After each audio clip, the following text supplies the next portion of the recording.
வணக்கம் தோழமைகளே.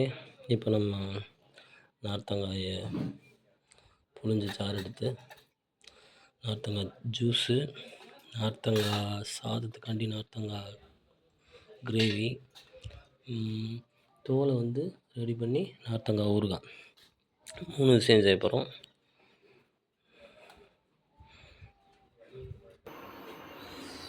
வீடியோ பெருசாகிறதுனால அதுக்குள்ள அப்படியே கொஞ்சம் மசாலா பொடியை சேர்த்து லெமன் சாத கிரேவியாக கிண்டியாச்சு. ஆக்சுவலாக இது நார்த்தங்காய் சாத கிரேவி. வீட்டில் சாப்பிட மாட்டாங்க, நம்ம தான் சாப்பிட்ணும். ஒன்று இந்த பக்கம் ஊறுகாய் ரெடி ஆகிட்டுருக்கு. டயத்தில் உப்பு, குழம்பு மிளகாத்தூள் எல்லாம் போட்டு ஊறுகாய்க்கு வேக வச்சாச்சு. ஃபைனலாக அதை முடியும் போது லைட்டாக எண்ணெயை நல்லா ஊற்றி அப்படியே திறக்கி எடுத்து பாட்டில் ஊற்றி வைக்கணும். அதை மிச்சமாக அப்புறம் போடுறேன். ஜூஸ் எப்படி இருக்கு? நல்லா இருக்கு. உனக்கு வேற நல்லா இருக்கா? நல்லா இருக்கு. கோவமா இருக்கு. சரி, நார்த்தங்காய் ரொம்ப ஹார்டாக இருக்கிறதுனால நல்லா வேகணும். அதனால் நல்லா வெந்து சுருண்டு வரணும். இது கெட்டியாக அந்த டைம் எண்ணெய் ஊற்றினா போதும்.